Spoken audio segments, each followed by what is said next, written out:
हिंदी में यूपीएससी की तैयारी से संबंधित प्रोग्राम्स को देखने के लिए सब्सक्राइब करें स्टडी IQIAS हिंदी।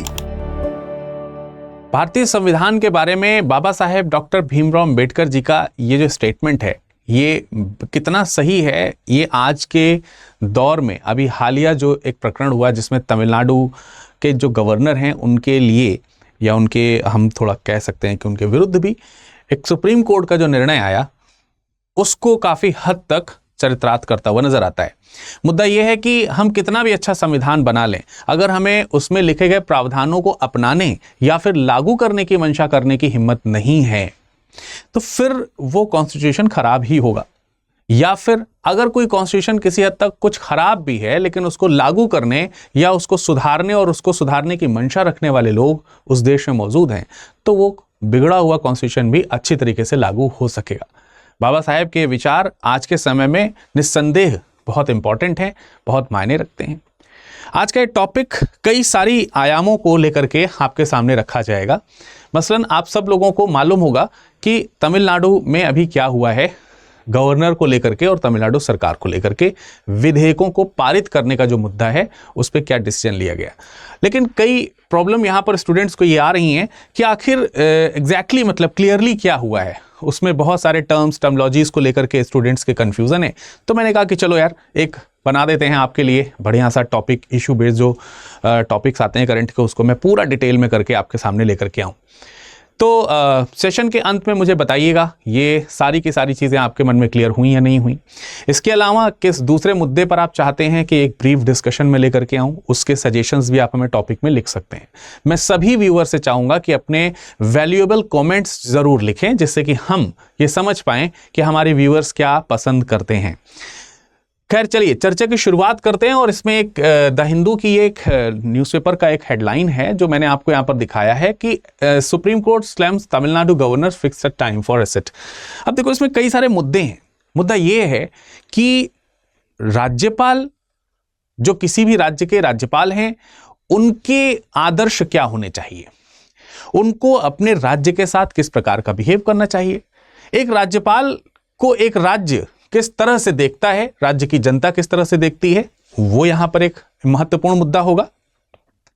दूसरा महत्वपूर्ण मुद्दा यह होगा कि क्या कई बार ऐसे राज्य जिनमें केंद्र के साथ में जो सरकार है उसके साथ अलाइनमेंट अगर नहीं होता, और वहां पर जो राज्यपाल हैं, क्योंकि राज्यपाल तो केंद्र द्वारा ही अपॉइंट होते हैं, तो क्या इस तरीके के कॉन्फ्लिक्शंस देखने को मिलते हैं जब किसी राज्य में दूसरी सरकार की गवर्नमेंट होती है, जैसा तमिलनाडु यहां पर उदाहरण मिल रहा है।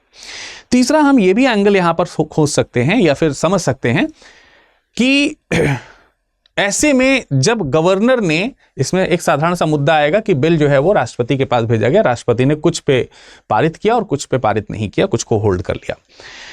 तो राष्ट्रपति का जो मुद्दा है कि राष्ट्रपति ने अंततः जब राज्यपाल के थ्रू कैसे न कैसे करके, जब राज्यपाल के थ्रू जब विधेयक राष्ट्रपति के पास पहुंच गया और राष्ट्रपति ने जो उस पर एक्शन लिया, उस एक्शन को भी सुप्रीम कोर्ट ने अपने इस डिसीजन में पूरी तरीके से अवॉइड कर दिया है, समाप्त कर दिया है, और विधेयक को पूरी तरीके से अपने ही अनुसार पारित मान लिया है। तो क्या ऐसा सुप्रीम कोर्ट कर सकती है कि राष्ट्रपति के निर्णय को भी बदल दे? क्या राष्ट्रपति के निर्णय को बदलने की शक्ति सुप्रीम कोर्ट में है? और अगर है तो क्या ये कार्यपालिका की सुप्रीमेसी और न्यायपालिका की सुप्रीमेसी के बीच में कॉन्फ्लिक्शन नहीं है? First person of the nation, जिनको हम राष्ट्रपति कहते हैं, उनके कहे गए, उनके द्वारा लिए गए स्टेप्स को पूरी तरीके से सुप्रीम कोर्ट ने खारिज कर दिया, कह दिया कि हमने उसको खारिज कर दिया, एकदम समाप्त कर दिया है। यहां पर देख सकते हैं कि स्टेटमेंट लिखा हुआ है, the top court deemed to 10 bills to have received assent, declaring the actions of president Droupadi Murmu who exented to only one of the bills, rejecting 7 and not considering 2 others to be void। उसको void कर दिया गया, पूरी तरीके से खारिज कर दिया। क्या सुप्रीम कोर्ट ऐसा कर सकती है? और अगर सुप्रीम कोर्ट ने ऐसा किया है तो उसके पीछे के क्या तर्क हो सकते हैं? साथ ही साथ हम यह भी समझने का प्रयास करेंगे कि आखिर ये जो डिसीजन हुआ है, इसमें आर्टिकल 200 जो है उसका क्या स्कोप है और उसके क्या मायने हैं।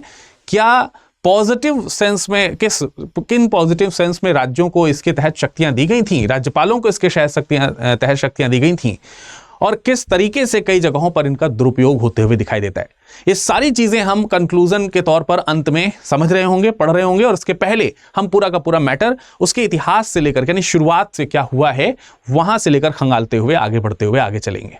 एंड आई होप कि आपको ये पूरा का पूरा टॉपिक जो है वो अच्छे तरीके से समझ में आने वाला है।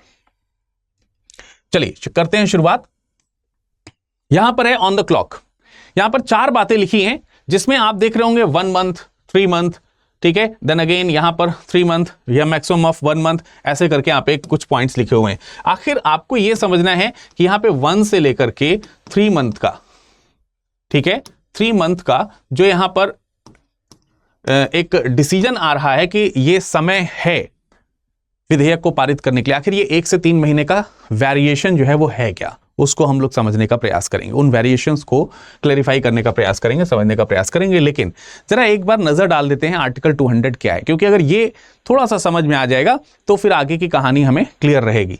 आर्टिकल 300 में आपको कुछ चीजों पर ध्यान रखना है, जैसे 200 में कुछ चीजों पर ध्यान रखना है, जैसे पारित जो विधेयक है राज्यपाल के समक्ष प्रस्तुत होगा, राज्यपाल घोषित करेगा। अब यहां पर एक अंडरलाइन करने की चीज होगी, करेगा। What does it mean by करेगा? मीन शैल यहां पर शब्द यूज किया गया है, इसका मतलब ये करना ही है। अब इसको भी हम एक्सप्लेन करेंगे। नंबर 1 अनुमति, नंबर 2 अनुमति रोक लेना, नंबर 3 विधेयक को राष्ट्रपति के विचार के लिए आरक्षित रखना। So here are the 3 steps only within one first paragraph. दूसरा यहां पर है यथाशीघ्र। जो आपको याद रखना है, टर्म्स जिनके ऊपर हम चर्चा करने वाले हैं वो है यथाशीघ्र।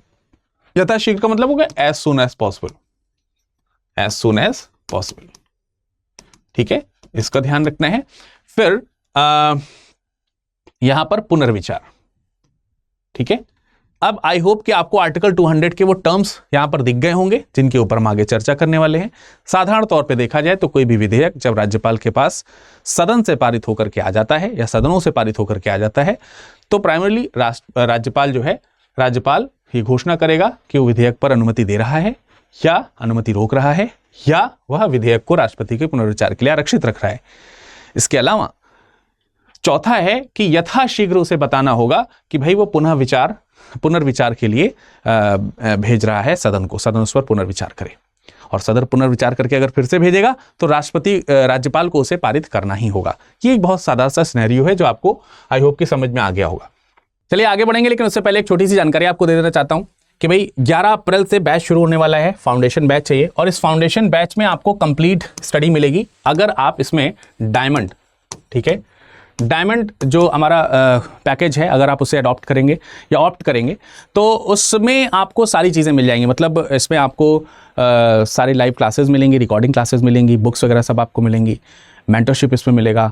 साथ ही साथ सबसे बड़ा फीचर जो है वो ये है कि आप प्रीलिम्स क्वालिफाई कर लेंगे तो आपकी फुल फी रिफंड इसी प्रोसेस में मिल पाएगी। यानी अगर आप डायमंड में एनरोल कराते हैं तो आपको पूरी की पूरी फीस वापस, यानी कि आप IAS बन सकते हैं निःशुल्क, लेकिन इस पर विचार आपको करना पड़ेगा, मेहनत आपको करनी पड़ेगी, प्रयास आपको करने पड़ेंगे। दूसरी बात यहां पर यह है कि इसमें मंथली टेस्ट होगा और मंथली टेस्ट में आप 11,000 रुपये जीत सकते हैं, ठीक है। ये 1 जीरो ज़्यादा हो गया यार, ठीक है, 11,000 ही जीत सकते हैं, 1 जीरो ज़्यादा नहीं। तो ये आपको मंथली टेस्ट में मिलेगा, ये प्रोविज़न आपको मिल रहा होगा। इसके अलावा प्रीलिम्स से पहले प्रीलिम्स रेजिडेंशियल प्रोग्राम भी आपको मिलेगा। तो सारी सुविधाएं इसमें मिल रही हैं। बैच 11 तारीख से शाम को 6 बजे शुरू होने वाला है। मैक्सिमम डिस्काउंट के लिए आपको विरद लाइव कोड का इस्तेमाल करना है। ये जो बैच है ये 2026 को टारगेट कर रहा है। 2027 या उसके आगे के एग्जाम्स को अगर आप टारगेट कर रहे हैं और उसका फाउंडेशन बैच अगर आप ज्वाइन करना चाहते हैं तो उसके लिए भी आप विरद लाइव कोड का इस्तेमाल कर सकते हो। इसमें सबसे अच्छी बात यह है कि सारी चीज़ें इसमें बेसिक से जो है आपको कंप्लीट कराई जाएंगी। इनफैक्ट जैसे हिस्ट्री है तो पहले हिस्ट्री के बेसिक क्लासेज आपकी चलेंगी, फिर उसके बाद जो फाउंडेशन और एडवांस की क्लासेज हैं वो उसमें आपको बाद में कराई जाएंगी। टेस्ट सीरीज में मिलेगी, सब कुछ मिलेगा आपको इसमें, ठीक है। इसी तरीके से हर सब्जेक्ट का बेसिक कंप्लीट कराया जाएगा। एनसीईआरटीज वगैरह के पॉइंट ऑफ व्यू से सारी चीज़ें कवर कराई जाएंगी। तो ये सबसे बेस्ट बैच, अगर मैं कहूँ कि 2026, 2027, 2028 तक के आपके पास ऑप्शंस हैं, अगर आपको कुछ चूज़ करना है तो ये वाला बेस्ट बैच है, आप इसमें जा सकते हैं। विरद लाइव कोड का इस्तेमाल करेंगे, आपको मैक्सिमम डिस्काउंट के साथ इसमें एनरोलमेंट मिल जाएगा। इसमें जो क्लासेस हैं वो 8 अप्रैल से शुरू हो चुकी हैं, ठीक है, शाम को 6 बजे, और इसमें एडमिशन क्लोज हो जाएगा 15 तारीख को, 15 अप्रैल को। तो इसका ध्यान रखें, 15 तारीख तक का वेट ना करें, अभी इसको एनरोल करा लें। चलिए आगे बढ़ते हैं, देखते हैं आगे क्या है। कहानी की शुरुआत कहां से हुई है, आइए उसको शुरू से समझते हैं। हम सब लोगों को मालूम है कि अभी जो मैटर हुआ है उसमें जस्टिस पादरीवाला जी के जो स्टेटमेंट हैं, जो इस पीठ में शामिल थे, उसमें बहुत ही अच्छे उन्होंने कुछ तर्क दिए हैं एट द एंड, जब यहां पर वर्डिक्ट फाइनल किया गया है। तो उन्होंने कहा है कि देखो हमारी एक्सपेक्टेशन तो ये है, मतलब एक देश की भी एक्सपेक्टेशन और अब न्यायपालिका की भी एक्सपेक्टेशन ये है कि राज्यपाल जो है ना वो राज्य के लिए एक आदर्श हो, राज्य के लिए एक मित्र हो, और साथ ही साथ राज्य के लिए वो एक फिलॉसफर की तरह काम कर सकता हो, मित्र की तरह काम कर सकता हो। लेकिन इस सभी जो विचार हैं उसके विपरीत हमको इस केस में सारी चीजें दिख रही हैं, जहां पर राज्यपाल ऐसी भूमिका में नजर नहीं आ रहे हैं जो कि उनसे एक्सपेक्टेड था, क्योंकि विधेयक जाते हैं राज्यपाल के पास पारित होने के लिए, और राज्यपाल उनको पारित होने में उतने समय तक लंबित रखते हैं, इतने समय तक उसको आगे बना करके रखते हैं कि राज्य अगर उन विधेयकों से लाभ पाने वाला था तो वो लाभ उसे नहीं मिल पा रहा है। मतलब पूरे तौर पर अगर देखा जाए तो 3 साल से ज्यादा का समय जो है वहां पर बीत जाता है, और राज्यपाल एएन रवि जो हैं वो कई सारे बिल्स जो हैं उनके ऊपर कोई फाइनल डिसीजन तक नहीं पहुंचते। तो इसी को लेकर के चर्चा चल रही थी, जिसपे अभी पीठ ने जो है वो फरवरी 2025 में एक डिसीजन दिया था और फैसला सुरक्षित रख लिया था, और ये अभी फैसला जो है वो डिक्लेयर हुआ है 2 दिन पहले। तो ये पृष्ठभूमि समझते हैं। पृष्ठभूमि क्या है? एक्चुअली जिन प्रस्तावों को, या हम ये कह सकते हैं कि जिन विधेयकों को, जो भी विधेयक थे, उन विधेयकों को जिनको होल्ड किया गया वो 4 कैटेगरी के कह सकते हैं विधेयक थे। वो 4 विधेयक या 4 श्रेणियां कौन कौन सी थी? वो 4 प्रकार की श्रेणियां, यानी 4 तरह के वो कौन कौन से बिल थे जिनको राज्यपाल ने होल्ड किया था, उसको एक बार समझे। एक्चुअली तकरीबन देखा जाए तो 10 विधेयक हैं जिनको होल्ड पर रखा गया था, लेकिन उसमें पहली श्रेणी अगर आप देखेंगे तो 2020 से 2023 के बीच में कुछ इस प्रकार के विधेयक गए थे। तकरीबन 12 विधेयक गए थे, जिनमें से 2 को तो पारित कर लिया, 2 को तो एक्सेप्ट कर लिया था हमारे राज्यपाल महोदय ने, जो टीएन रवि आपको यहां पर दिखाई दे रहे हैं, आरएन रवि माफ कीजिएगा, उन्होंने एक्सेप्ट कर लिया था, लेकिन बाकी के 10 नहीं। अब यहां पर है क्या कि 12 विधेयक से संबंधित था। 13 जनवरी 2000 से लेकर के 28 अप्रैल 13 जनवरी 2020 से लेकर के 28 अप्रैल 2023 तक 12 जो विधेयक भेजे गए, उन सब में ज्यादा से ज्यादा आप देखेंगे कि जो राज्य के विश्वविद्यालय हैं, स्टेट के जो यूनिवर्सिटीज हैं, उन यूनिवर्सिटीज की स्थापना, उनमें जो चांसलर्स होते हैं, उनमें जो विश्वविद्यालयों के जो चांसलर्स होते हैं उनके अपॉइंटमेंट या अदर पर्सन्स के अपॉइंटमेंट, और उनमें सरकार की भूमिका इत्यादि को लेकर के कई सारे विधेयक थे।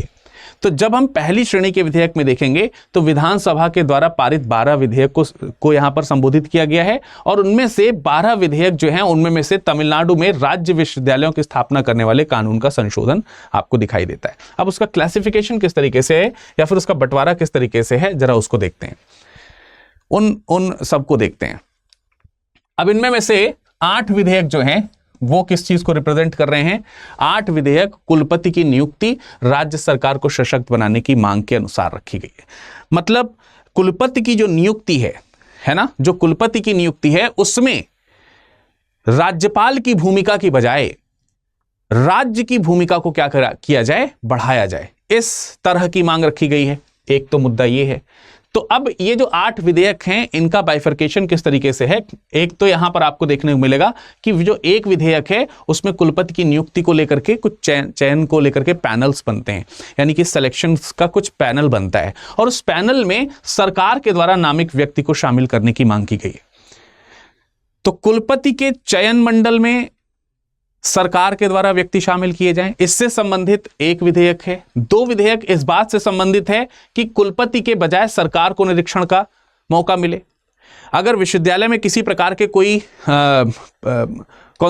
किसी प्रकार की कोई परेशानी आ रही है, किसी प्रकार का कोई जांच करने का मुद्दा आ रहा है, अगर उसकी जांच करनी है, तो ये जो जांच करने का अधिकार है वो कुलपति का के बजाय किसका हो? वो सरकार का हो।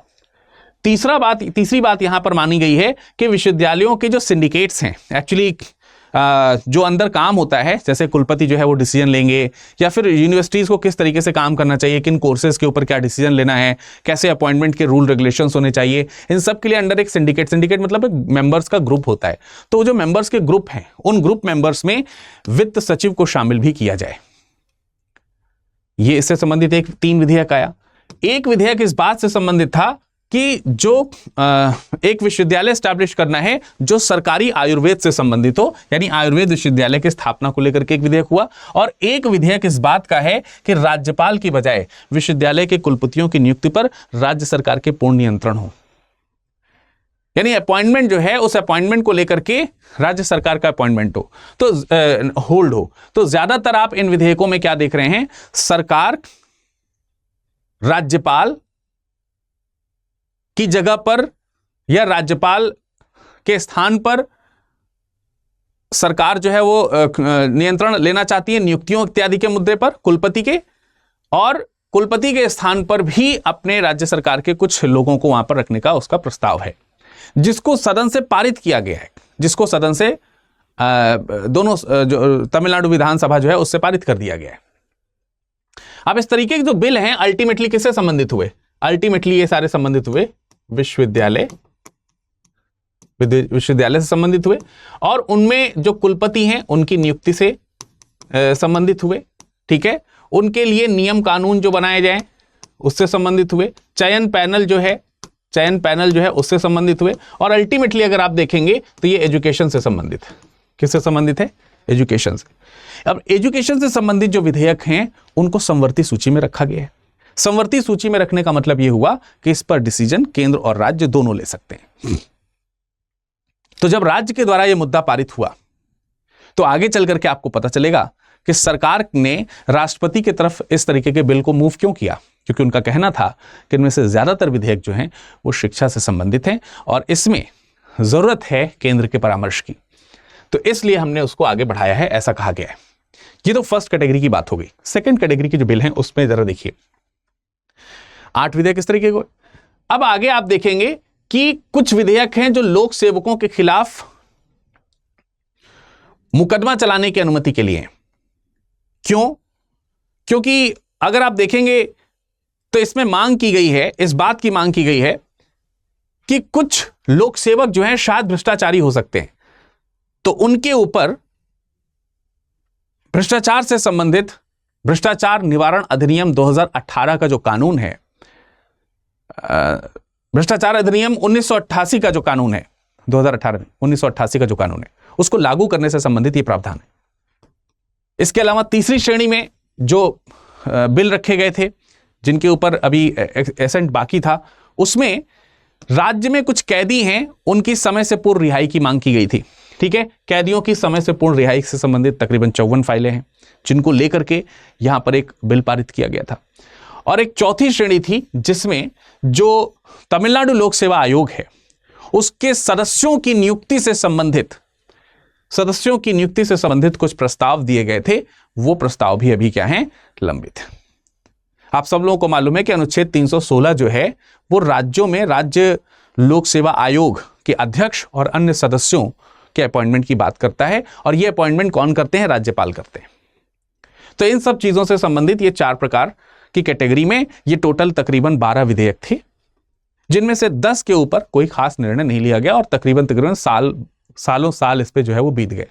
अब वो सालों साल बीतने की जो कहानी है, अगर उसको हम समझने का प्रयास करें तो यहां पता चलता है कि यार 10 नवंबर 2023 ये वो समय है।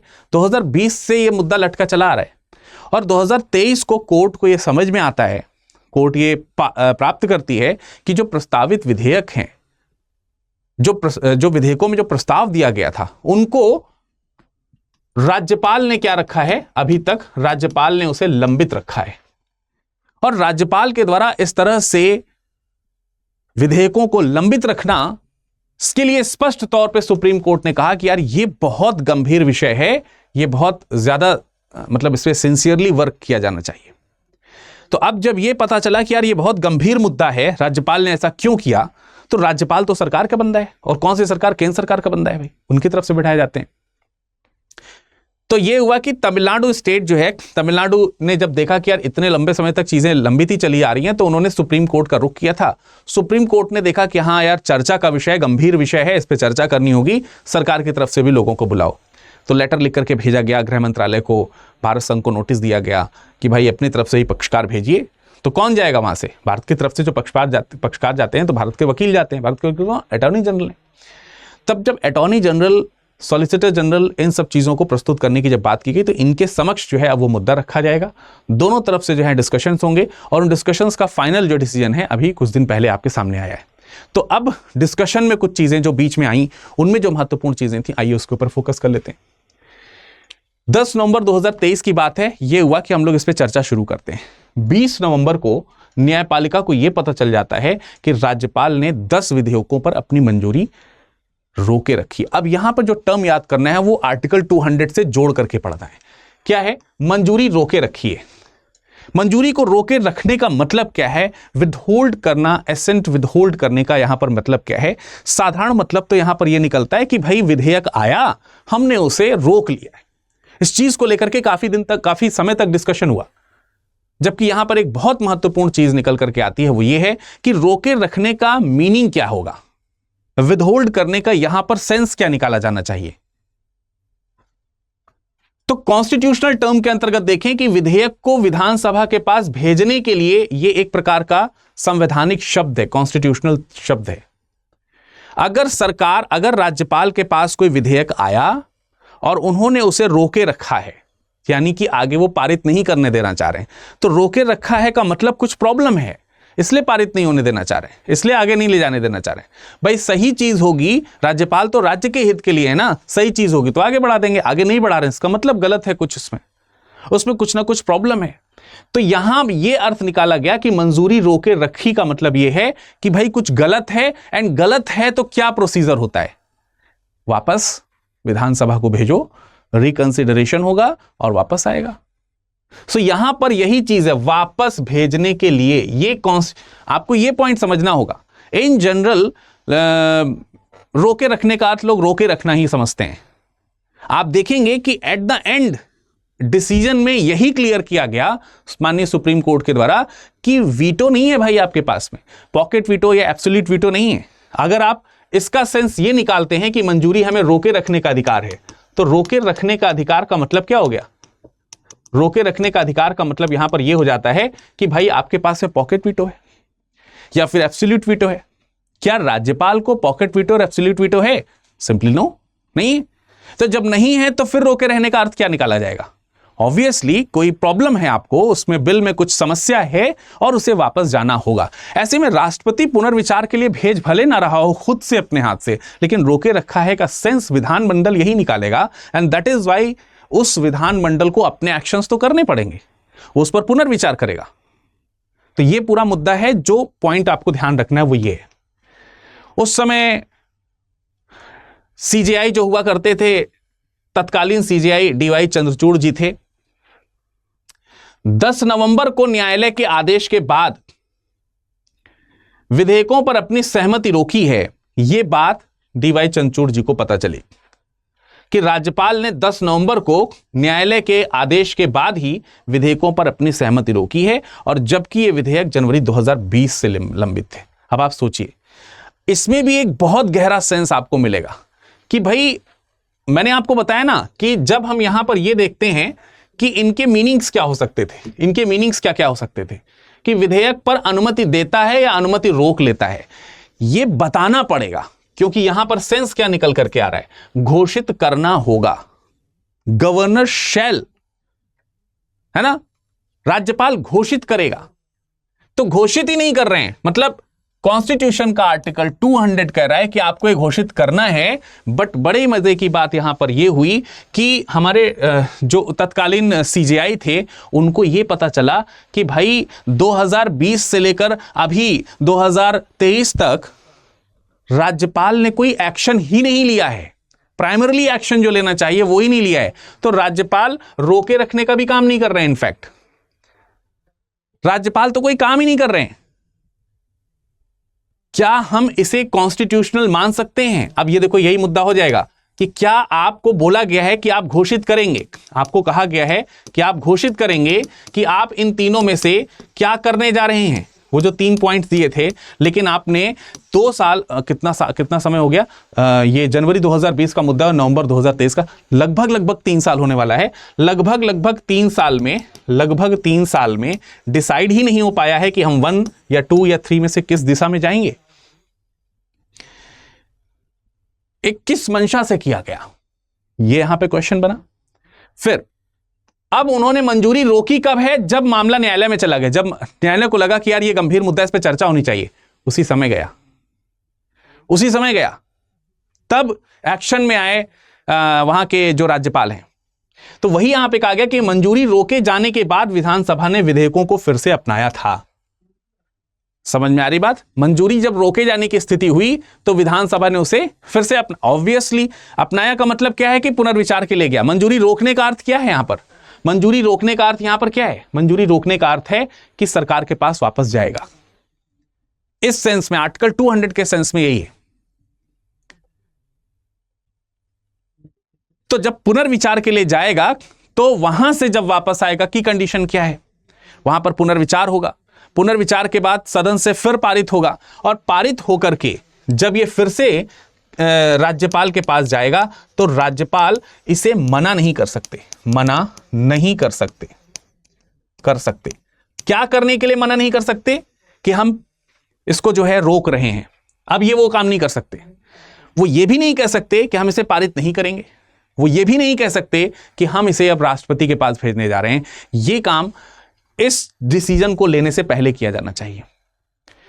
तो अब देखिए, स्टेट गवर्नमेंट का ये वाला भी एक आरोप है कि भाई अटॉर्नी जनरल देखिए क्या कह रहे हैं। अटॉर्नी जनरल यानी कि राज्यपाल की तरफ से बात करेंगे। अटॉर्नी जनरल ने कहा है कि विधेयक, भाई हमने जो है इस पे क्यों है, मतलब कोई भी अभी तक डिसीजन क्यों नहीं लिया था। जब सीजेआई ने, पीठ ने उनसे पूछा कि भाई ये क्या है, इतने दिन तक कोई निर्णय क्यों नहीं लिया, तो उनका कहना था कि ऐसा है कि ये निर्णय इसलिए नहीं लिया गया था कि ये मुद्दा कुलपति से संबंधित था। कुलपति से संबंधित मुद्दा था, तो हमें लगा कि इनकी नियुक्ति में राज्यपाल की शक्तियां जो हैं से बाहर जाकर के राष्ट्रपति को भी इंक्लूड करना चाहिए, केंद्र को भी इंक्लूड करना चाहिए, और इसीलिए हमने जो है यहां पर रिकंसिडरेशन का मैटर उठाया, और इसीलिए आगे चल करके हमने राष्ट्रपति के पास भी इसको भेजा। तो दोनों चीजें जो हैं इस पॉइंट ऑफ व्यू को यहां पर स्पष्ट नहीं कर पा रही थी। तो फिर आगे क्वेश्चन किया गया, व्हाट ऑब्वियसली। तो चंद्रचूड़ जी कहते हैं कि देखो यार, घुमा फिरा के बात मत करो हमसे, सीधे सीधे मेरा क्वेश्चन है, मेरे को सीधे सीधे तो 2-3 क्वेश्चन है, उनका जवाब चाहिए, बस उनके जवाब चाहिए। उनके जवाब से आप जो है वो किस प्रकार से अलाइंड हैं या किस प्रकार से अलाइंड नहीं है के आधार पर हम आगे डिसीजन देंगे। क्वेश्चन क्या है उसे ध्यान से सुनो। तो उन्होंने क्वेश्चन क्या किया, उन्होंने कहा कि आर्टिकल 200 अनुच्छेद 200 क्या राज्य विधानमंडल को यह शक्ति देता है, राज्यपाल को क्या यह शक्ति देता है कि विधानमंडल से पारित होकर के कोई विधेयक अगर दोबारा आए, है, राज्यपाल को विधानमंडल के पास विधेयक को फिर से भेजने का क्या अधिकार है? क्या कोई बिल अगर स्टेट लेजिस्लेचर से गवर्नर के पास गया तो क्या गवर्नर उसे पर पुनर्विचार के लिए भेज सकता है,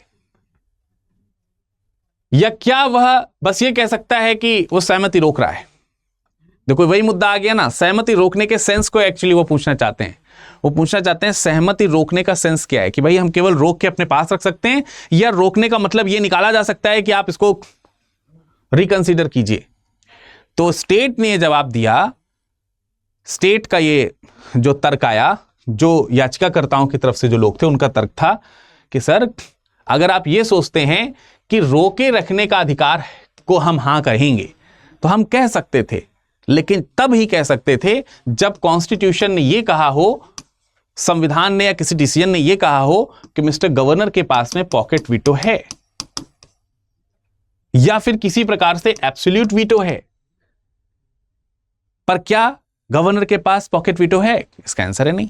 तो जब पॉकेट वीटो नहीं है तो ऑब्वियसली हम पहले वाले केस पे ही चले जाएंगे ना। आपने 2 क्वेश्चन रखे।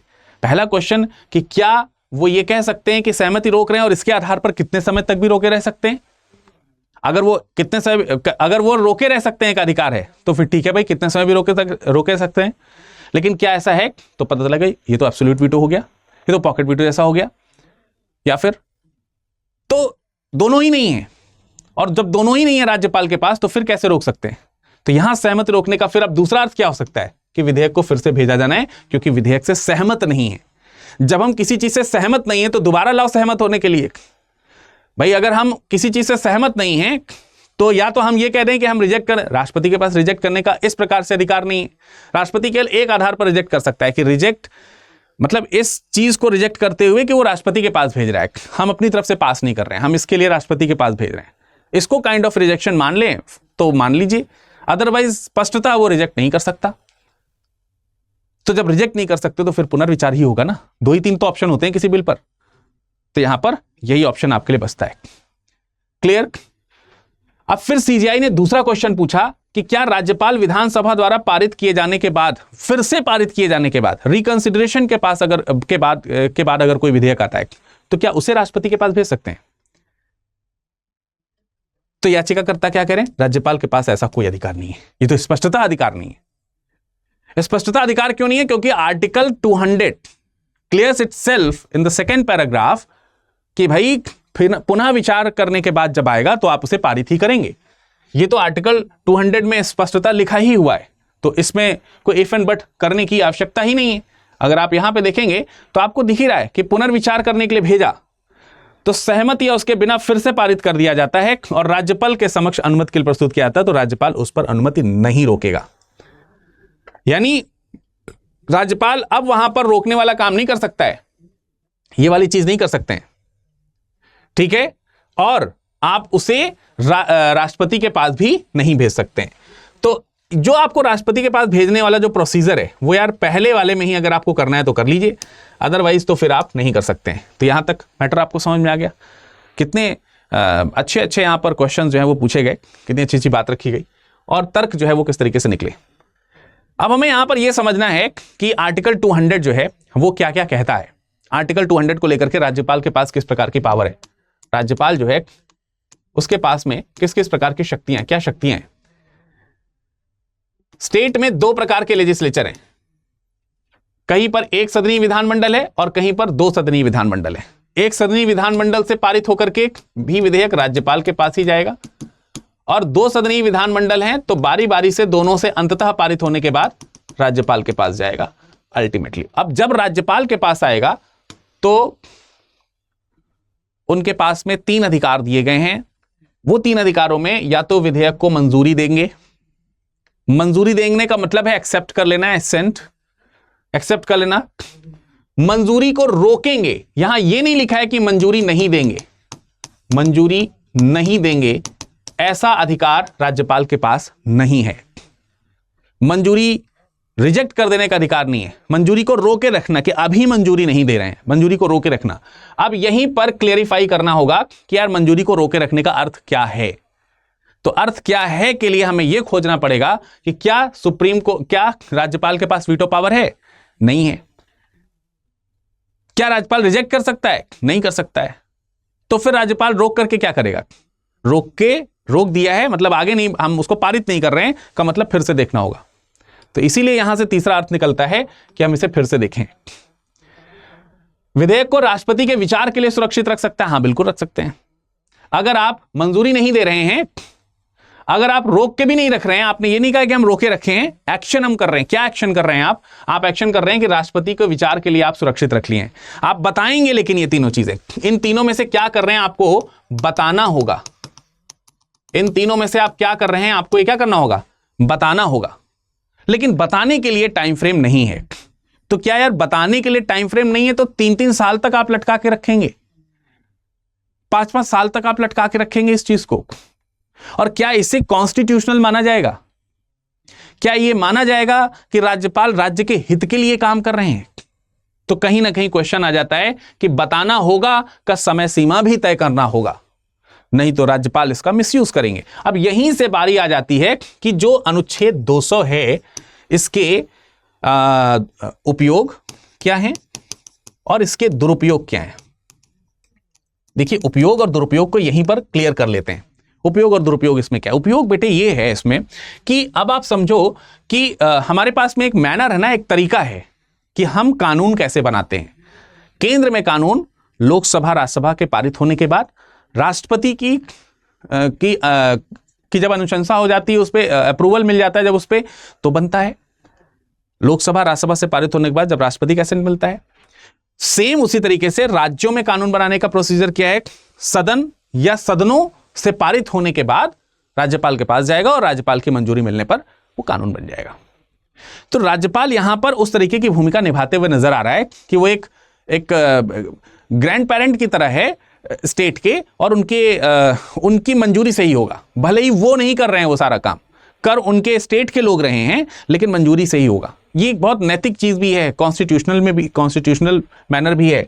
तो ये एक बड़ा सिंपल सा प्रोसीजर है, ठीक है। तो मतलब ये आप देखेंगे कि इसका उपयोग यही है। इसके उपयोग से समझ में आता है कि हम मिलजुल करके, हम पूछ करके, हम रिस्पॉन्सिबल होकर के काम कर रहे हैं। जिम्मेदार जवाबदेही को ये तय करता है ये प्रोसीजर।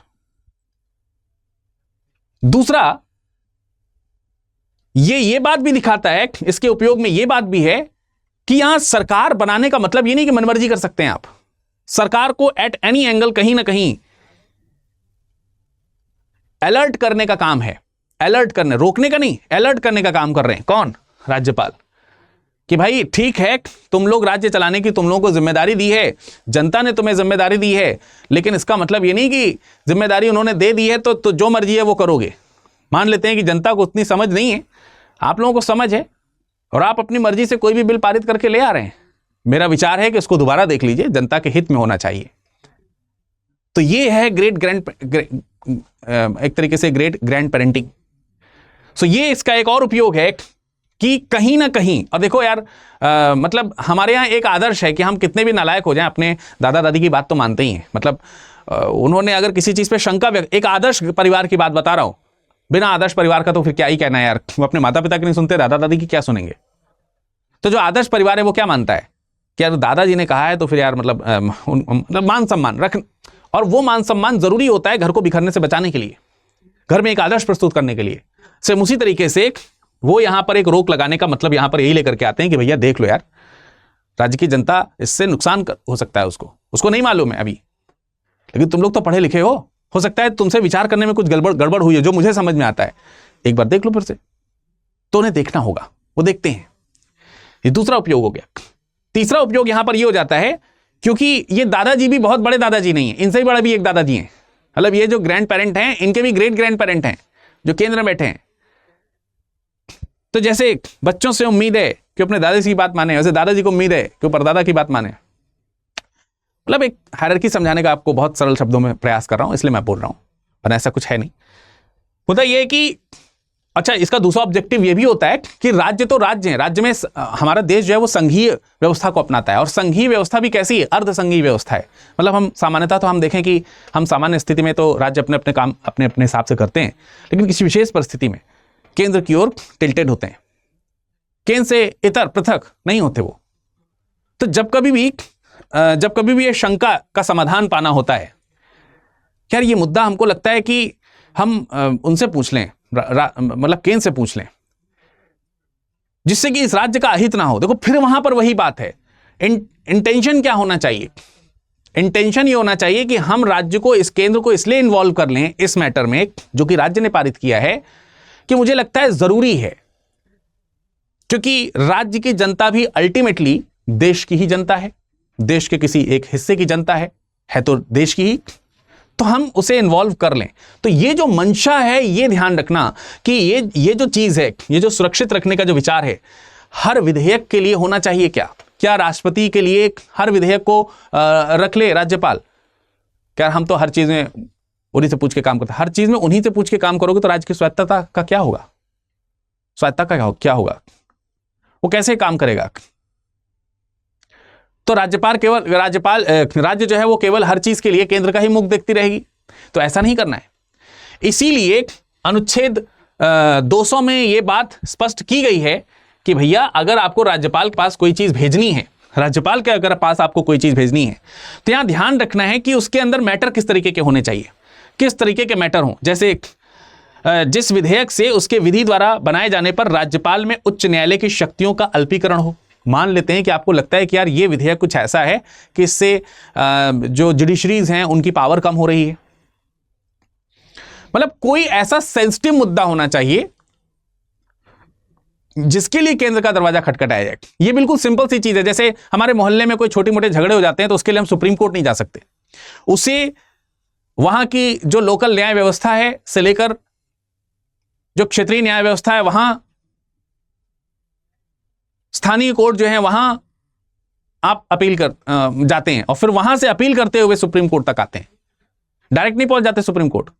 तो वैसे ही यहां भी कहा गया है हर विधेयक को उठा करके आप नहीं लेकर के चले आएंगे, यहां पर कुछ इंपॉर्टेंट मुद्दे होने चाहिए, ठीक है, जिसकी पूर्ति के लिए वह न्यायालय संविधान द्वारा परिकल्पित है, संकट उत्पन्न हो गया है या उस विधेयक पर राज्यपाल अनुमति नहीं देगा किंतु इसे राष्ट्रपति के विचार के लिए आरक्षित रख लेगा।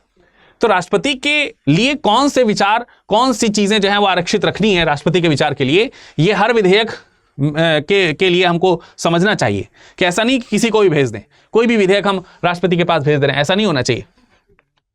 तो ये इसके उपयोग हैं। दुरुपयोग क्या है? अनुच्छेद 200 के दुरुपयोग में यह बात है कि बताना तो होगा लेकिन कितने दिन में बताना होगा यह स्पष्ट नहीं है, यह इसका दुरुपयोग है। ऐसे में वहां नुकसान होने की प्रबल संभावना है जहां केंद्र की जो सरकार है, केंद्र सरकार राज्य में जो सरकार है वो समान दल की नहीं है, समान विचारधारा की अगर नहीं है, केंद्र सरकार किसी विभिन्न दल की है, राज्य सरकार किसी विभिन्न दल की है, तो केंद्र अल्टीमेटली सुपीरियर है ऑब्वियसली, तो वहां पर इस राज्य को प्रॉब्लम हो सकती है क्योंकि केंद्र के ही बंदे के तौर पर यहां पर राज्यपाल उपस्थित हैं। शायद यही चीज आपको वहां पर होते हुए दिखाई भी दे रही है। तो यहां पर इस चीज को हमें समझना होगा कि यार राज्यपाल के द्वारा इस तरीके का अगर काम किया जाए कि वो केंद्र की तरफ इसलिए झुक रहे हों कि वो केंद्र के बंदे हैं, इस आधार पर राज्य का नुकसान तो नहीं किया जा सकता। और ऐसा कॉन्स्टिट्यूशन का प्रैक्टिस निस्संदेह भारतीय जनता के खिलाफ ही होगा और इसे असंवैधानिक कहने में कोई गुरेज नहीं होना चाहिए, इसे असंवैधानिक अवैध घोषित कर देने में कोई गुरेज नहीं होना चाहिए, क्योंकि ये एक प्रकार का जो है वो दुरुपयोग है। और इस दुरुपयोग में सबसे बड़ी चीज क्या शामिल है कि राज्य की उन्नति कभी नहीं होगी। ऐसे में राज्यपाल राज्य के लिए हमेशा क्या बने रहेंगे? परेशानी का सबब बने रहेंगे, हमेशा बने रहेंगे यार, हमेशा। जब देखो तब कोई भी विधेयक पारित होगा, क्योंकि जो राज्यपाल हैं वो केंद्र से हैं और केंद्र जो है उनके जो पार्टी है उस पार्टी का यहां पर राज्य सरकार नहीं चला रही है, तो फिर कॉन्फ्लिक्शंस हमको बार बार देखने पड़ेंगे। तो वो कॉन्फ्लिक्शंस अच्छे नहीं है किसी भी, ये एक हेल्दी कॉन्स्टिट्यूशन की निशानी नहीं है। अब ऐसे में बात यह भी उठती है कि राज्यपाल को क्या केंद्र की तरफ झुका हुआ होना चाहिए? तो यहां से कई सारे सवाल उठ जाते हैं। क्या हम स्टेट्स के लिए राज्यपाल की नियुक्ति की बजाय निर्वाचन की प्रक्रिया नहीं ला सकते? देखिए, राज्यपाल निर्वाचित व्यक्ति नहीं है और एक निर्वाचित व्यक्ति, अब इस मामले में यह स्टेटमेंट कोट किया गया, ध्यान से सुने इस चीज को, कि एक निर्वाचित व्यक्ति, एक गैर निर्वाचित व्यक्ति, राज्यपाल कौन है? राज्य के लिए एक महामहिम है लेकिन गैर निर्वाचित है। राज्य की जनता ने उन्हें महामहिम नहीं बनाया है, केंद्र ने बना करके भेजा है राज्य के लिए। तो एक राज्य के लिए एक गैर निर्वाचित व्यक्ति राज्य के निर्वाचित प्रतिनिधियों के द्वारा बहुमत से, सहमति से भेजा गया विधेयक रोक कैसे सकते हैं? यानी एक गैर निर्वाचित व्यक्ति निर्वाचित प्रतिनिधियों की बात के ऊपर रोक लगाने या फिर इस तरह से रोक लगाने का अधिकार कैसे पा लेता है? और पा लेता है तो कहां तक ये उचित है? तो यहां पर राज्यपालों की नियुक्ति को लेकर के भी कहीं ना कहीं बात आ जाती है।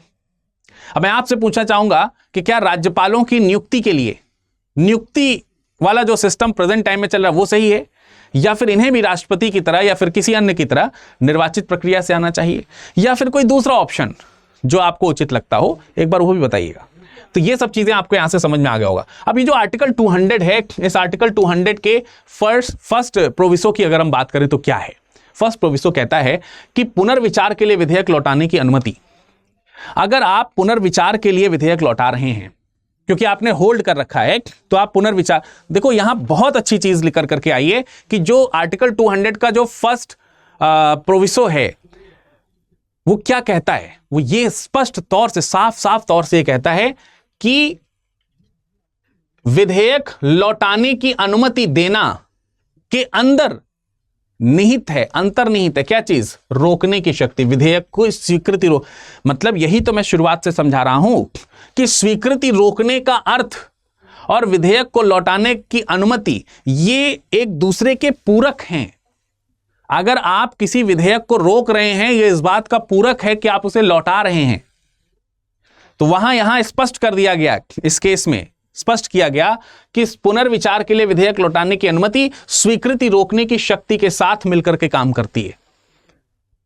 यानी कि ये एक तरीके की, जो ये एक्चुअली ये पावर लिखी गई है, लेकिन ये पावर इसके साथ काम करते हुए रहेगी, क्योंकि वीटो नहीं है ना।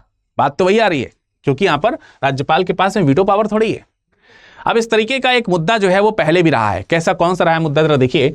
पंजाब राज्य बनाम पंजाब के राज्यपाल प्रधान सचिव 2023 का, उसमें भी जस्टिस पादरीवाला शामिल थे और पूर्व सीजीआई डीवाई चंद्रचूड़ जी शामिल थे।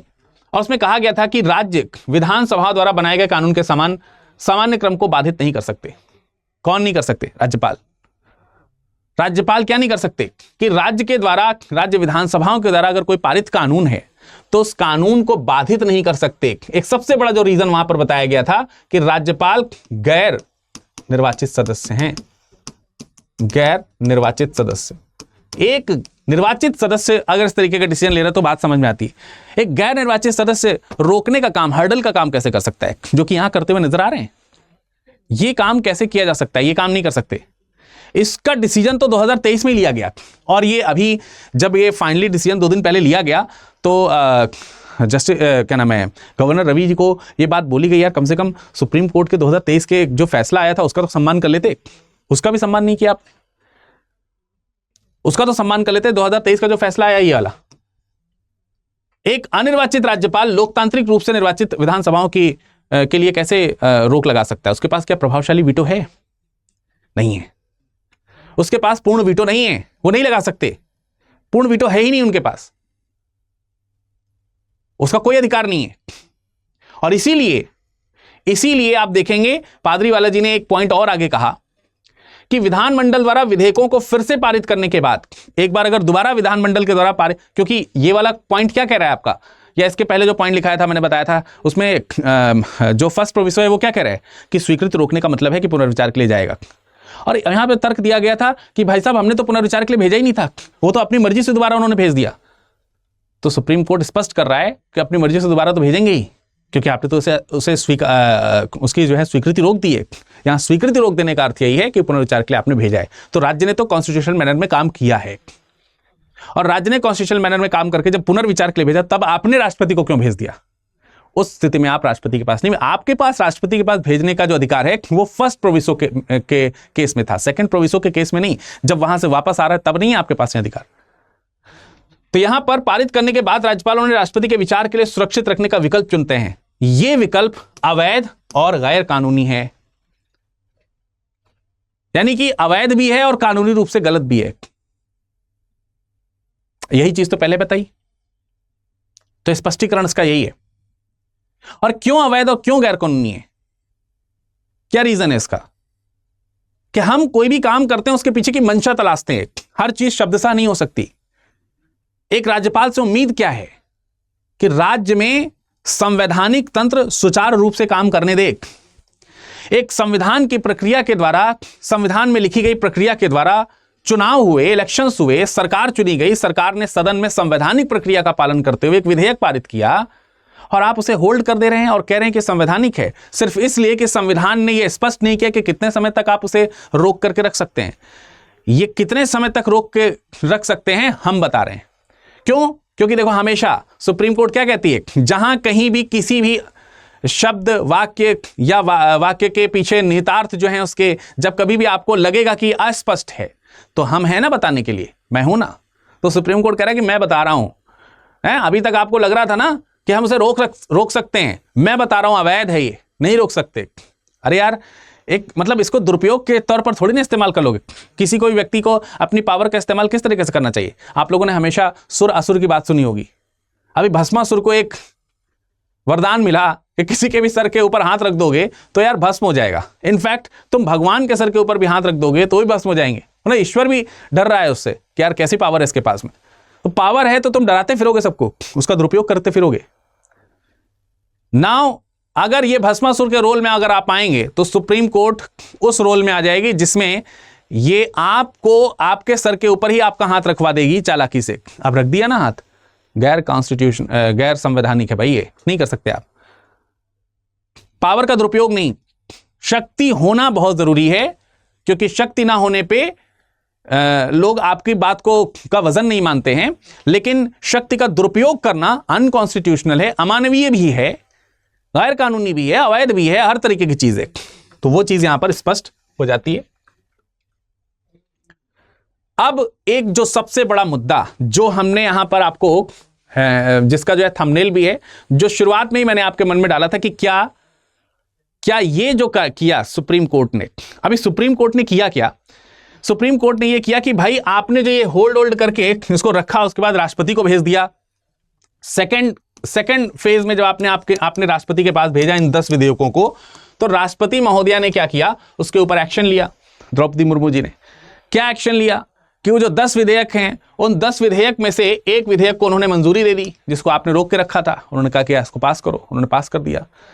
7 जो है उन्होंने खारिज कर दिए कि इसको हम नहीं पास करेंगे, ये बेकार है, रिजेक्ट। क्योंकि आप देखिए गवर्नर के पास में तो रिजेक्शन का अधिकार नहीं है, लेकिन प्रेसिडेंट के पास में तो है, प्रेसिडेंट तो रिजेक्ट कर सकते हैं। सो प्रेसिडेंट ने रिजेक्ट कर दिया, अब खारिज कर दिया। अब दो अन्य पर विचार ही नहीं किया।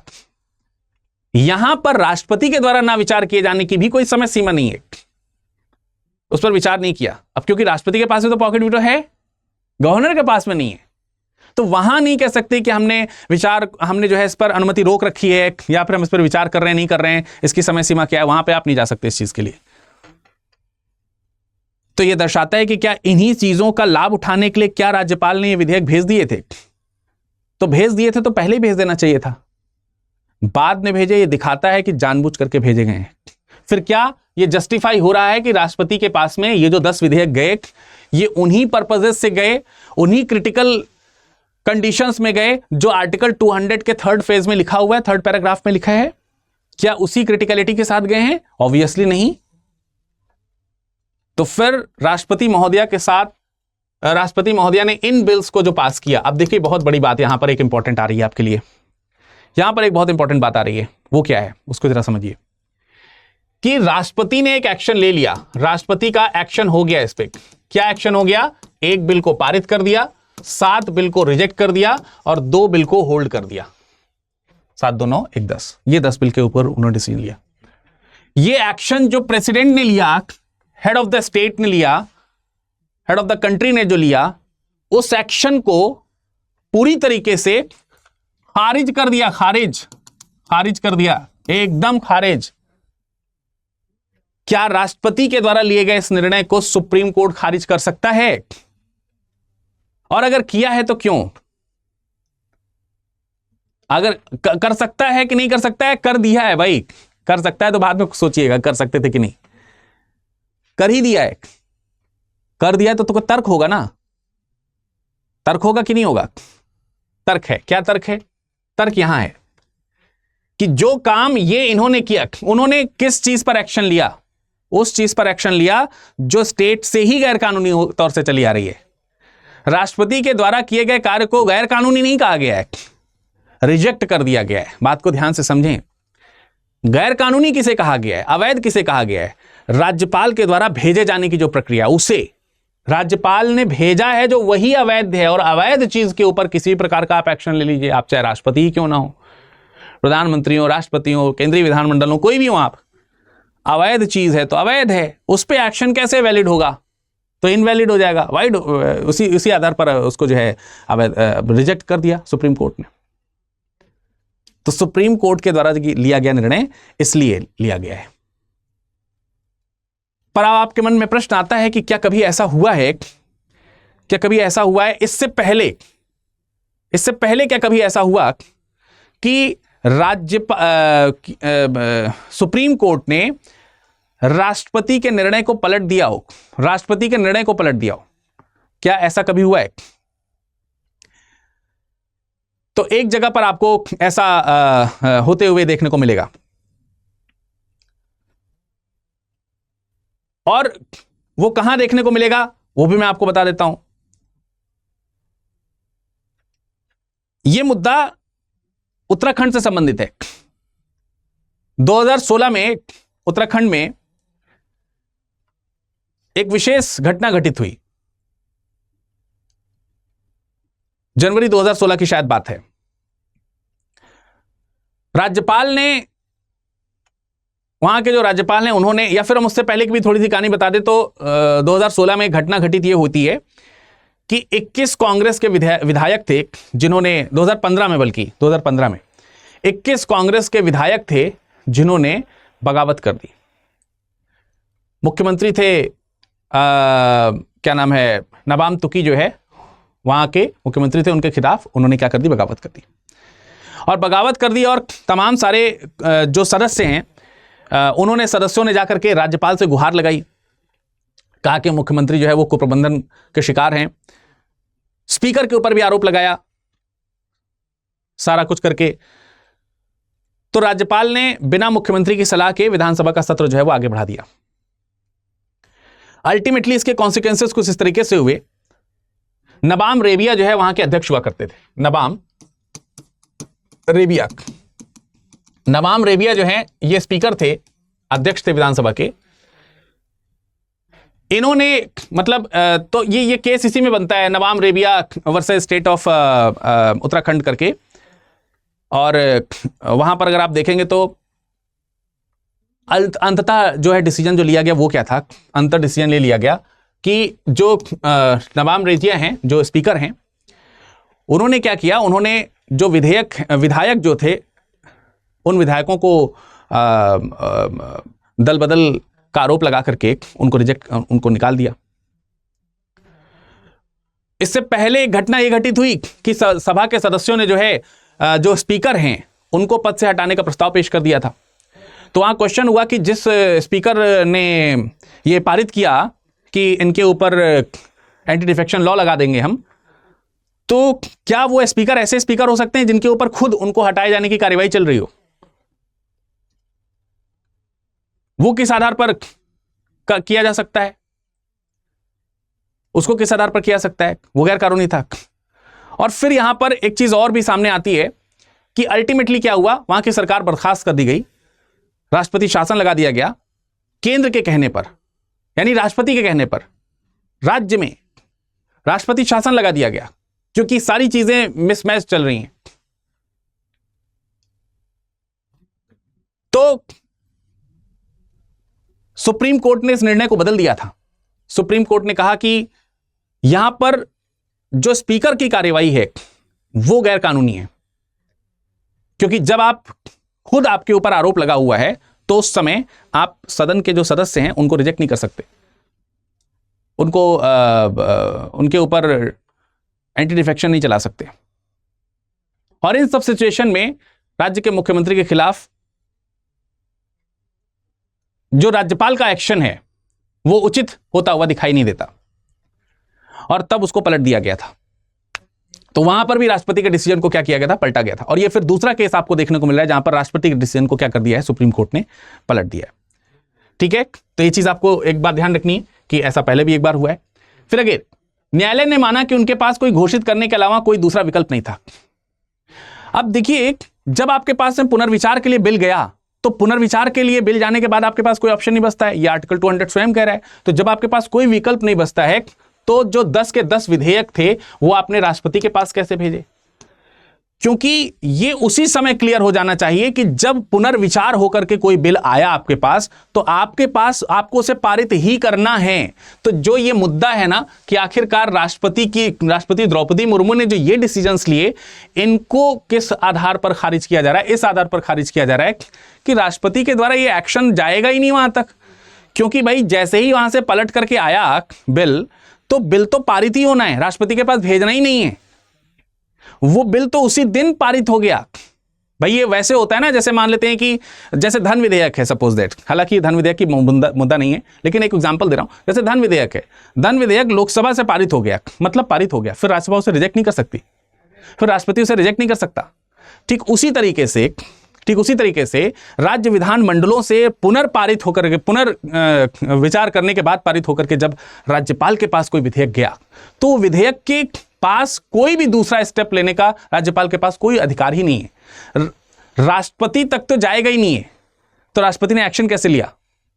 इसलिए राष्ट्रपति का एक्शन क्या है? खारिज होगा, और इसे उसी समय से पारित माना जाएगा जिस समय इनके पास पुनर्विचार होकर के आया। तो एग्जैक्टली वही बात यहां पर लिखी भी हुई है कि स्वीकृति उसी दिन मिल गई थी जिस दिन उन्हें दूसरी बार प्रस्तुत किया गया उनके समक्ष पारित करने के लिए। एक औपचारिकता थी कि आपका साइन उस पर चाहिए था, चाहिए ही चाहिए, अब तो करना ही था आपको साइन, फिर क्यों नहीं किया? मुद्दा समझ में आ रहा है? तो संविधान, अब देखिए, क्योंकि ये सारी चीजें नहीं हुई, उसके विपरीत ये सारी चीजें हुई जो राष्ट्रपति के पास चला गया मुद्दा, राज्यपाल ने अनिश्चित समय के लिए उसको रोक करके रखा, और फिर कॉन्स्टिट्यूशनल लूप होल्स जो हैं, उन लूप होल्स का फायदा उठा करके, तो यहां पर सुप्रीम कोर्ट सामने आ रहा है। लूप होल्स को फिल करने के लिए हम हैं। लूप होल्स के कारण कोई भी चीज गैर कानूनी नहीं होगी। इस बात की असीमित शक्ति है हमारे पास, और यह शक्ति हमारे पास कहां से आती है? यह शक्ति आती है अनुच्छेद 142 से। पादरी वाला जी कह रहे हैं कि अनुच्छेद 142 न्यायपालिका को विवेकाधीन शक्तियों का अधिकार देता है, और यहां विवेकाधीन शक्ति हमारी यही कहती है कि यार इस तरीके से आप, क्योंकि आपको समय नहीं दिया गया है कि आप कितने समय में डिसीजन लेंगे, तो आप इसका मतलब ही नहीं कि डिसीजन ही नहीं लेंगे 3-3, 4-4 साल तक, है? ऐसे में स्टेट पिछड़ नहीं जाएगा, राज्य पिछड़ जाएगा। इसके लिए जिम्मेदार कौन होगा? बोले राज्यपाल होगा। राज्यपाल निश्चिंत है क्योंकि केंद्र सरकार के कहने पे काम कर रहा है। नहीं, ऐसे नहीं चलेगा। तो इसलिए हम आर्टिकल 142 का इस्तेमाल यहां पर कर सकते हैं। बट एक चीज और ध्यान रखिए, जो सेम केस है, ये सेम केस समय सीमा को निर्धारित करने की बात करता है। समय सीमा किस चीज की? कि जो विधेयक हैं वो अगर राज्यपाल के पास जाते हैं तो राज्यपाल कितने समय पे उस पर अपना निर्णय लेने की समय सीमा लिखी नहीं थी, राज्यपाल के लिए यहां तय कर दी गई। अब समय सीमा तय कर दी गई है, उस समय सीमा पे हम बात करेंगे कि कैसे कैसे क्या क्या निर्णय लेना है, उसके लिए क्या क्या समय सीमा दी गई है, वो भी हम चर्चा करेंगे। लेकिन एक चीज और ध्यान रखें, समय सीमा की बात सिर्फ राज्यपाल के लिए ही नहीं है। समय सीमा की बात जो स्पीकर्स हैं और जो चेयरमैन हैं, जैसे संसद में लोकसभा के स्पीकर और राज्यसभा के जो चेयरमैन हैं, या फिर राज्य विधानसभाओं में जो स्पीकर वगैरह जो होते हैं, वो ये तय करते हैं कि कोई जो सांसद है या विधायक है, इसके ऊपर अगर एंटी डिफेक्शन लॉ लगाना है, अगर इनको हटाना है एंटी डिफेक्शन लॉ के माध्यम से, तो उसका डिसीजन कौन लेता है? यही लोग लेते हैं। लेकिन ये डिसीजन कितने दिन में लेंगे, इसकी भी समय सीमा निर्धारित नहीं है, और इसके लिए भी अभी सुप्रीम कोर्ट ने एक बात कही थी कि हम 142 का उपयोग कर सकते हैं। तो एक इसी तरीके का मुद्दा और आने वाला है, तैयार रहिएगा। उसके ऊपर भी हम पूरा खोल करके डिस्कशन करेंगे। लेकिन इस डिस्कशन को हम इस वे में आगे बढ़ाते हैं कि भाई हमने पावर का इस्तेमाल किया, यहां पर अब है 142 का, और हम बताते हैं कि आपकी समय सीमा क्या होगी, और यह हमें बताने का अधिकार है 142 में, क्योंकि जहां कहीं भी क्लैरिफिकेशन की बात आएगी तो हम हैं क्लैरिफिकेशन देने के लिए। अब जरा देखिए, उसमें जो 4 चीजें जो मतलब समय सीमा उन्होंने बताई हैं, वो समय सीमा क्या है? पहला केस क्या था? पहला केस ये है कि मंत्रिपरिषद की सहायता और विधेयक पर अपनी सहमति नहीं देना। अगर आप विधेयक पर सहमति नहीं देते हैं, या उसे राष्ट्रपति के लिए सुरक्षित रखते हैं, तो अगर आप विधेयक पर सहमति नहीं देने का निर्णय लेते, मैंने कहा था ना, पहला, दूसरा या तीसरा, इन तीनों में से क्या करना है का निर्णय लेना होगा। किसको निर्णय लेना होगा? जो राज्यपाल हैं उनको, ठीक है, ये निर्णय लेना होगा। तो ये निर्णय लेने में जो दूसरा और तीसरा केस है, विधेयक पर सहमत नहीं देने या उसे राष्ट्रपति के लिए सुरक्षित रखने का निर्णय, अगर ये निर्णय लेना है तो 1 माह के अंदर ले लीजिए, 1 माह के अंदर ले लीजिए। अब यहां पर एक पॉइंट लिखा हुआ है। क्या पॉइंट लिखा हुआ है? यदि राज्यपाल मंत्रिपरिषद की सहायता और सलाह पर, अब आपके मन में विचार आ रहा होगा कि विधेयक जो है राज्य विधानमंडल से पारित हो गया, और पारित होकर के किसके पास गया? राज्यपाल के पास गया। तो क्या राज्यपाल उसमें फिर से एक राज्य मंत्रिपरिषद जो है उससे पहले कंसल्ट करेगा या उसकी सलाह पर काम करेगा? यस, करेगा। देखिए, राष्ट्रपति और राज्यपाल कोई भी काम करते हैं, कोई भी काम करते हैं, किसके सलाह पर करते हैं, किसके मशवरे पर करते हैं, किसकी सहायता एवं सलाह के लिए के अनुसार काम करते हैं? मंत्रिपरिषद की। राज्य में राज्य मंत्रिपरिषद और केंद्र में केंद्र की जो मंत्रिपरिषद है। तो अगर राज्य की मंत्रिपरिषद की सलाह है और उस सलाह के अनुसार उन्होंने विधेयक पर सहमति नहीं देनी है और उसी सलाह के अनुसार उन्हें राष्ट्रपति के लिए सुरक्षित रखना है, तो इसका डिसीजन वो 1 माह में कर लें। अब आपके मन में यह चीज स्पष्ट बैठ नहीं रही होगी कि यार ये कैसे हो सकता है? जब सदन से पारित होकर के विधेयक आ गया तो राष्ट्रपति तो राज्यपाल जो है इनसे सलाह क्यों लेगा? मैंने कहा ना, हर चीज राज्यपाल सलाह से ही करता है। जरा देखिए, यहां पर एक मुद्दा है 1948 में, ये ऑब्वियसली जो है संविधान सभा की बात होगी। संविधान तो उस समय बना नहीं है, पूरा फाइनल नहीं हुआ है। संविधान सभा में इसी चीज को लेकर के डिस्कशन हुआ 1948 में, शिब्बन लाल सक्सेना और टीटी कृष्णामाचारी के बीच में। इन दोनों के बीच में डिस्कशन किया गया कि संविधान सभा में डिस्कशन किया गया कि राज्यपाल अपने काम, ठीक है, राज्यपाल जो है अपने आप काम कर सकते हैं कि नहीं कर सकते हैं। तो इस डिसीजन, इस पे जो है बहस जो हुई, उस पे बहस पे रिजल्ट जो निकल करके आया कि राज्यपाल अपने हिसाब से काम नहीं कर सकते। राज्यपाल अपने हिसाब से काम नहीं कर सकते, अर्थात राज्यपाल के पास में स्वविवेक से काम करने की शक्ति जो है वो नहीं है। राज्यपाल के पास में स्वविवेक से काम करने की शक्ति नहीं है, नहीं होगी। तो राज्यपाल अपने विवेक से काम नहीं कर सकते। इसलिए जब वो अपने विवेक से काम नहीं करेंगे तो जब विधेयक पारित होकर के आया, सदन से पारित होकर के आया, तो अपनी मर्जी साइन करके नहीं भेज देंगे, कंसल्ट करना होगा। किससे? मंत्रिपरिषद से। तो मंत्रिपरिषद कंसल्टेशन में क्या कह सकता है कि विधेयक आया है, पारित कर दीजिए। अमूमन राज्य सरकार अपने हित के लिए इस तरह के कोई विधेयक लाती है, पारित करवा देती है। अमूमन क्या होता है वो मैटर अलग है, लेकिन करना क्या है वो यहां पर बताया गया है कि सहायता और सलाह दी गई है कि साहब इसे पारित कर दीजिए, हमने सदन से पारित कर दिया है, आप भी इसे साइन कर दीजिए, अनुमति दे दीजिए। तो वो जो अनुमति देनी है उसका अधिकार 1 माह का है। 1 माह के अंदर डिसीजन ले लिया, आप अनुमति दे रहे हैं। या फिर विधानमंडल ने, राज्य विधान परिषद ने यह सलाह दी है कि साहब विधानमंडल से पारित होकर के आए, लेकिन इसे राष्ट्रपति के लिए भेज दीजिए। यानी राष्ट्रपति के पास भेजने के लिए भी राज्यपाल अपनी मर्जी से नहीं भेजेगा, राज्यपाल पूछेगा। ठीक है जी, एक बात ये। दूसरा क्या हो सकता है, यदि राज्यपाल मंत्रिपरिषद की सलाह के विपरीत, अब राज्यपाल मंत्रिपरिषद की सलाह से काम करेगा, लेकिन क्योंकि ये बिल का मैटर है, क्योंकि ये विधेयक का मैटर है, तो अब सलाह तो ले ली, उस सलाह के विपरीत अगर जाना है तो वहां के लिए कह रहे हैं कि अगर अपनी सलाह के विपरीत अपनी स्वीकृति नहीं देना है, अगर देना है तो 1 माह के अंदर इसका निर्णय दे दीजिए, नहीं देना है तो विधेयक को विधानमंडल को वापस भेजना होगा। अगर स्वीकृति नहीं दे रहे हैं आप, तो स्वीकृति क्यों नहीं दे रहे होंगे? क्योंकि भाई राज्यपाल के पास एक और ऑप्शन है ना कि भाई पुनर्विचार के लिए लौटाना है हमें। स्वीकृति नहीं देने का अर्थ तो यही हुआ, अभी हमने पढ़ा। तो आप पुनर्विचार के लिए लौटा रहे हैं, तो पुनर्विचार के लिए आपको लौटाना है क्योंकि आपने विधान परिषद, मंत्रिपरिषद जो है उसकी सलाह के विपरीत आप कोई एक्शन ले रहे हैं। तो ये जो एक्शन है विदिन 3 मंथ जो है वो आपको ले लेना है। तीसरा, यदि राज्यपाल विधेयक को राष्ट्रपति के लिए सुरक्षित रखते हैं तो वही, मतलब सलाह के विपरीत। देखो, सलाह के में तो 1 माह है, अगर सलाह के विपरीत अगर आप विधेयक को राष्ट्रपति के पास भेज रहे हैं तो इसके लिए भी 3 माह का समय है। यानी इन जनरल अगर आप राज्यपाल जो हैं वो मंत्रिपरिषद की सलाह से कोई काम कर रहे हैं, सहमति को रोक रहे हैं मतलब पुनर्विचार के लिए जा रहा है, तो 3 माह, सहमति से रोक रहे हैं तो 1 माह, और सहमति से राष्ट्रपति के पास भेज रहे हैं तो 1 माह, लेकिन बगैर सहमति के रोक रहे हैं और बगैर सहमति के राज्यपाल के पास भेज रहे हैं तो 3 माह। ठीक, इतनी सी बात है।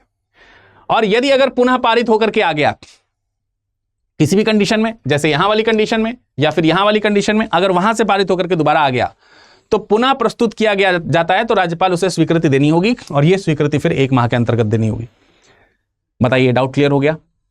डाउट नहीं क्लियर हुआ है तो आइए यहां पर चलते हैं जहां पर मैंने इसको 1, 2, 3 के पॉइंट में लिखा था। जैसे यहां पर आप देख सकते हैं कि भाई विधेयक को मंजूरी देना है राज्यपाल को, विधेयक को मंजूरी रोकना है और विधेयक को राष्ट्रपति के विचार के लिए सुरक्षित रखना है। ये तीनों काम ये तीनों काम जो है अगर कर रहे हैं तो या तो आप जो मंत्री जो परिषद है उस मंत्रिपरिषद की सलाह एवं सहायता से कर रहे हैं, और अगर ऐसा कर रहे हैं तो 1 माह में कर लीजिए। अगर सलाह एवं सहायता के विपरीत जाकर के आपको इसको जो है मंजूरी को रोकना है, मंजूरी देने में तो विपरीत कहां होगा, तो एक ही होगा, ये वाला केस तो हट ही जाएगा। तो मंजूरी के विपरीत, सलाह एवं सहायता के विपरीत अगर आप मंजूरी दे रहे हैं, सलाह एवं सहायता के विपरीत अगर राष्ट्रपति के विचार के लिए भेज रहे हैं, तो फिर आपको 3 माह का समय दिया जाएगा कि 3 माह में आप इसका निर्णय ले लें। और मंजूरी को रोक दिया था, पुनर्विचार के लिए चला गया, पुनर्विचार के बाद दोबारा आया, तो 1 माह के अंदर आप निर्णय लेकर के उस पर साइन करके वापस भेज दें। तो अब यहां पर जो मैंने आपको कहा, अब मैंने यहां पर जो आपको एक पॉइंट बताया था कि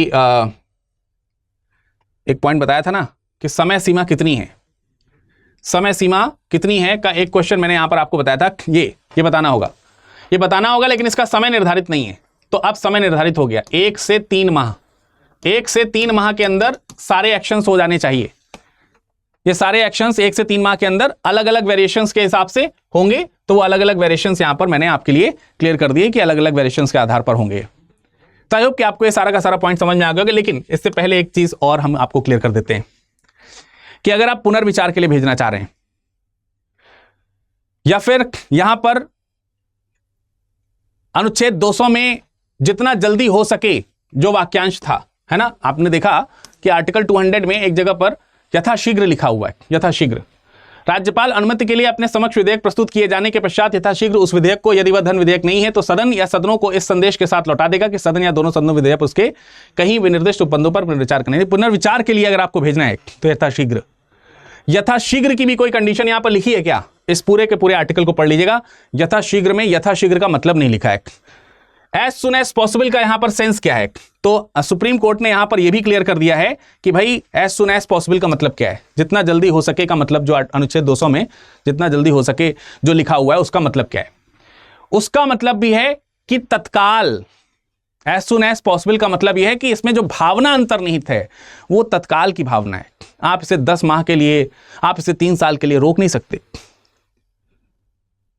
और अल्टीमेटली एट द एंड यहां पर यह भी कहा गया कि भाई ये जो हमने आदेश या निर्देश जो दिए हैं ये किसी प्रकार के कॉन्स्टिट्यूशनल अमेंडमेंट नहीं है। इनको आप कॉन्स्टिट्यूशनल अमेंडमेंट नहीं कीजिए, ना समझिए, क्योंकि हमने कॉन्स्टिट्यूशन में कोई चेंज नहीं किया है। वास्तविक रूप में यह संवैधानिक प्रक्रिया में किसी प्रकार का परिवर्तन नहीं है। यह संवैधानिक प्रक्रिया ही है जिसको सही तरीके से आप डिकोड नहीं कर रहे थे, हम आपके लिए डिकोड कर रहे हैं और आप इसी डिकोडिंग के अकॉर्डिंग काम करेंगे। Actually the provision already mention का मतलब इंक्लूडेड है, मतलब अंतर्निहित है। यहां पर यह समाहित है उसमें कि भाई मनमानी तरीके से आप उसमें विलंब नहीं कर सकते। तो आप मनमानी तरफ से विलंब ना कर सकें, इसलिए हमको हमारी जो विवेकाधिकार की जो शक्तियां उसका पालन हमने किया, उपयोग हमने किया और हमने इसको जो है आगे बढ़ाने का प्रयास किया। और सरकार एक चीज और है, समय सीमा निर्धारित कर दी ना 1 से 3 माह के लिए, 1 से 3 माह के लिए समय सीमा निर्धारित कर दी, समय सीमा। और यह भी कहा गया कि भाई अगर यह समय सीमा का पालन गवर्नर नहीं करते, जो हमने अभी बताई हैं, उन समय सीमा का अगर आप पालन नहीं करते तो फिर आपके जो एक्शंस हैं उन एक्शंस को क्या कर दिया जाएगा, उसको न्यायिक समीक्षा के अधीन रखा जाएगा। यानी ये न्यायिक समीक्षा के अधीन इसको जो है वो माना जाए, ये भी आपको ध्यान रखना है, ये न्यायिक समीक्षा के अधीन रहेगा। क्लियर है? तो आपको यहां पर ये सारे पॉइंट्स आई होप कि समझ में आए होंगे। और अगर आपको सारे के सारे पॉइंट समझ में आए हैं, सारे के सारे मुद्दे समझ में आए हैं, तो ज़रूर आप जो है डिटेल में समराइज़ करते हुए, डिटेल में नहीं समराइज़ करते हुए कमेंट सेक्शन में कमेंट कीजिएगा कि आपको क्या क्या चीज़ें समझ में आई। यहाँ पर एक बहुत बड़ा विवाद जो है वो शांत हुआ है, लेकिन ये विवाद आगे और चीज़ों को भी जन्म देगा। निस्संदेह इसको जो है कहीं ना कहीं इस बात पे लोग जो है फिर से डिस्कशन करना चाहेंगे, करेंगे ही, क्योंकि अभी इस पे मैटर ख़त्म नहीं होगा। अभी लोग इस पे डिस्कशन करेंगे कि यार जो सुप्रीम कोर्ट है क्या इस हद तक आगे बढ़ करके एक काम कर सकती है कि वो राज्यपाल और राष्ट्रपति के दिए गए आदेशों को परिवर्तित कर सके। यहाँ पर सुप्रीम कोर्ट ने तो संतुष्ट किया कि वो कर सकती है, लेकिन क्या वास्तविक रूप में ऐसा किया सकता है? क्या इसको चैलेंज किया जा सकता है? क्या सुप्रीम कोर्ट पर पुनर्विचार के लिए इसको ले जाया जा सकता है? ये तो अभी आगे देखना होगा। और इस सब चीज़ों का असर दूसरे स्टेट पर भी पड़ेगा, क्योंकि इसी तरीके का एक मुद्दा जो है वो पंजाब में भी चल रहा है, इसी तरीके का एक मुद्दा केरल में भी चल रहा है। केरल ने कहा कि हम तो एक्सेप्ट कर रहे हैं कि हमारे लिए भी इसी तरीके की चीज़ हो रही होगी। हमारे यहाँ भी वही सेम मुद्दा चल रहा है कि हमारे यहाँ की जो राज्यपाल हैं वो भी बिल पे अपना आंसर नहीं दे रहे हैं, तो वो भी आंसर नहीं दे रहे हैं, तो यहाँ दिक्कत है, तो वो देंगे जल्दी जल्दी। ठीक है, चलिए फिलहाल इस डिस्कशन को हम यहीं पे समाप्त करते हैं। अगर आपको हमसे किसी भी प्रकार से जुड़ना है, अगर आप हमें हमसे मिलना चाहते हैं या फिर अपनी जो विचार हैं वो शेयर करना चाहते हैं, तो आप हमसे शेयर कर सकते हैं हमारे टेलीग्राम और इंस्टाग्राम पर। टेलीग्राम और इंस्टाग्राम मेरा एक ही है, विरद लाइव, VIRAD LIVE। ये हमारा टेलीग्राम इंस्टाग्राम है, इस पर आप हमसे जुड़ सकते हैं, या फिर आप हमें ईमेल कर सकते हैं virad.dubek@studiiq.com। ठीक है, इस पर आप हमें ईमेल कर सकते हैं। आपका समय शुभ हो, फिर किसी इसी तरीके के टॉपिक के साथ आपसे मुलाकात होगी। धन्यवाद। हिंदी में यूपीएससी की तैयारी से संबंधित प्रोग्राम्स को देखने के लिए सब्सक्राइब करें स्टडी IQ IAS हिंदी।